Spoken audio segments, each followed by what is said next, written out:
Excellences, Messieurs les chefs d'État et de gouvernement, Excellence Philemon Yang, président de l'Assemblée générale des Nations unies, Excellence Antonio Guterres, secrétaire général des Nations unies, Excellences, Mesdames et Messieurs, permettez-moi de saluer Monsieur le secrétaire général pour son engagement sans faille pour surmonter les défis globaux, chaque jour plus complexes et plus menaçants de l'existence des humains et de tous les autres vivants.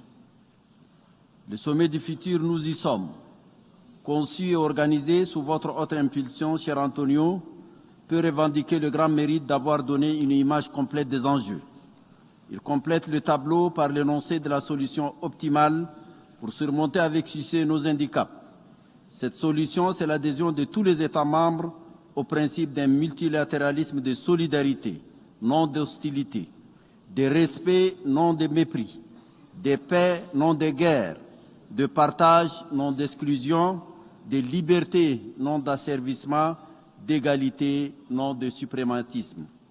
Excellences, Mesdames et Messieurs, visiblement en net déclin depuis un certain temps, le multilatéralisme en s'éclipsant sous l'effet du unilatéralisme a entraîné corrélativement un retour en force de la politique des puissances. Nous saluons le pacte du futur puisqu'il articule son déploiement sur les rejet d'une telle approche. Il entend renouveler et renforcer la confiance des États dans le multilatéralisme. Cette position a été constamment défendue par l'Union africaine. Aussi trouve-t-elle son intérêt à adhérer pleinement aux 5 axes du pacte.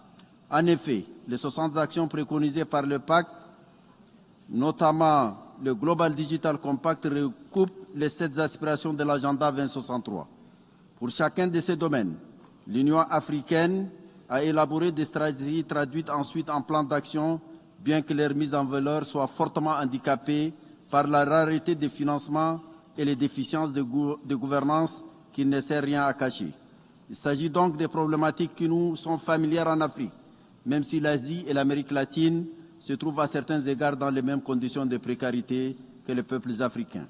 L'Union africaine se félicite de la philosophie du pacte, qui cherche à prendre en compte les spécificités des pays en développement, les États insulaires, les États sans façade maritime et les PMA, dont la plupart sont situés en Afrique.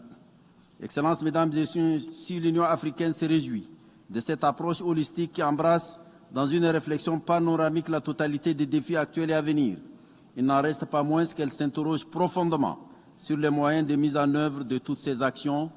Bien des promesses ont été faites, même si la concrétisation n'a pas toujours suivi.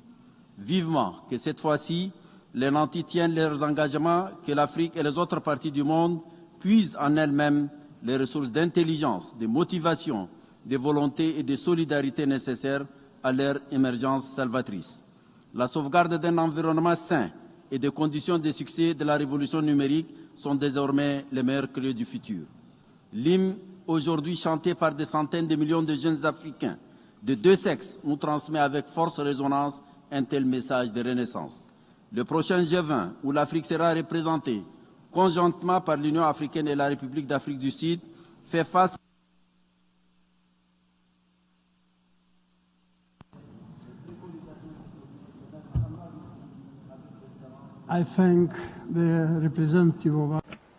Je remercie le représentant de l'Union africaine.